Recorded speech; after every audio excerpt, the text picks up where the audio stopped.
ভুয়া ভুয়া এই স্লোগান নিয়ে মুখ খুললেন পরিমণি। ঘটনা আসলে কি হয়েছিল এন্ড ভুয়া ভুয়া সত্যি কি পরিমণিকেই বলা হয়েছিল? এদিকে টিকটকার বলাইকে চটেছে আফ্রিদির শালিকা রাইসা। মিথ্যা তথ্য ছড়ানো নিয়ে নিবে কি আইনি ব্যবস্থা? প্রথমে পরিমণির কাছে আসি। পরিমণির একটা ভিডিও গতকাল থেকে তুমুল ভাইরাল, যেখানে দেখা যায় কোনো একটা শোরুম উদ্বোধনে বিশৃঙ্খলা পরিবেশ সৃষ্টি হয় এন্ড এক পর্যায়ে ভুয়া ভুয়া স্লোগান দেওয়া শুরু হলে পরিমণি সেখান থেকে চলে যান। এন্ড ইনিশিয়ালি এই ভিডিও দেখে মনে হচ্ছিল পরিমণিকে দেখে বিরক্ত হয়ে ভুয়া ভুয়া স্লোগান দেওয়া হচ্ছে। বাট এই ঘটনার পরে রাতের বেলাতেই পরিমণি একটি স্ট্যাটাস দেন। সেখানে লেখা ছিল, যেখানে আমার সামনে আমার সাংবাদিক ভাই বন্ধু কলিগরা অসম্মানিত হয়, সেখানে আমি কি করে সম্মানিত বোধ করব? সুষ্ঠু সুন্দরভাবে কোনো আয়োজন না করতে পারলে সেই ব্যর্থতা কারোর কোনো ক্ষমতা দিয়েই ঢাকতে পারবেন না। আপনাদের অবশ্যই নিজ সম্মান সংবেদনশীল হবেন আশা করি। যমুনা কর্তৃপক্ষের প্রতি আমার বিনীত নিবেদন। কাহিনী আসলে কি হয়েছিল সেই বিষয়ে গণমাধ্যমের কয়েকটি প্রতিবেদন থেকে জানা যায় যে শনিবার 16 নভেম্বর যমুনা ফিউচার পার্কের একটি শোরুম উদ্বোধন করতে যান পরিমণি। সেখানে পরিমণিকে দেখতে ছুটে আসেন তার অসংখ্য ভক্ত।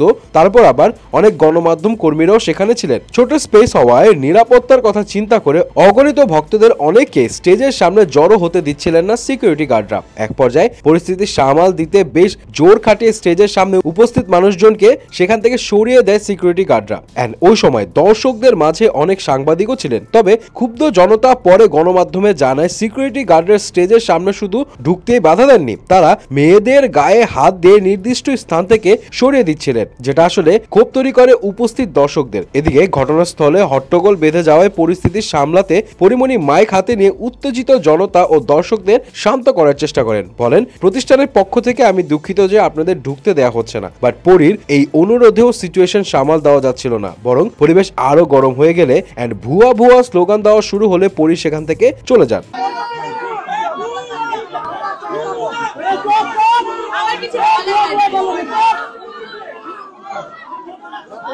যাই হোক, ঘটনার এই তথ্য ও পরীর স্ট্যাটাস দেখে অনেকেই ক্লিয়ার যে তার ভক্ত ও সাংবাদিকদের গায়ে এভাবে হাত দিয়ে ঠেলে সরিয়ে দেওয়া এই বিষয়টা পরী মেনে নিতে পারেননি, বিধায় সেখান থেকে চলে যায়। এন্ড এখন অনেকেই মনে করছেন ওই স্লোগানটা খুব সম্ভবত সিকিউরিটির দায়িত্বে থাকা কর্তৃপক্ষের উদ্দেশ্যে দিচ্ছিল জনগণ। এবার আসি রাইসার কাছে।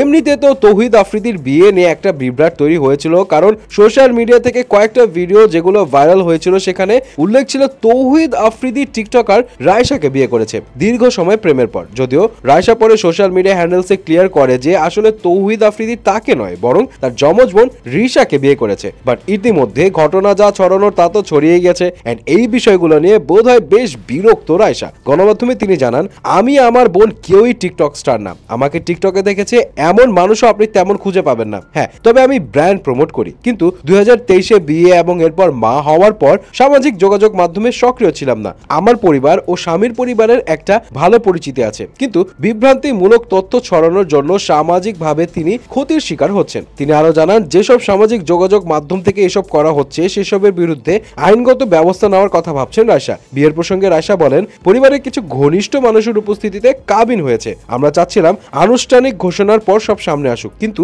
একটি অ্যাকাউন্ট থেকে বিয়ের বিভিন্ন মুহূর্ত সামনে এসেছে। এরপরই অনেক ভুল তথ্য দিয়ে সেগুলো ভাইরাল করেছে। আমরা সেগুলো চিহ্নিত করার চেষ্টা করছি, প্রয়োজনে আইনি ব্যবস্থা নেওয়া হবে।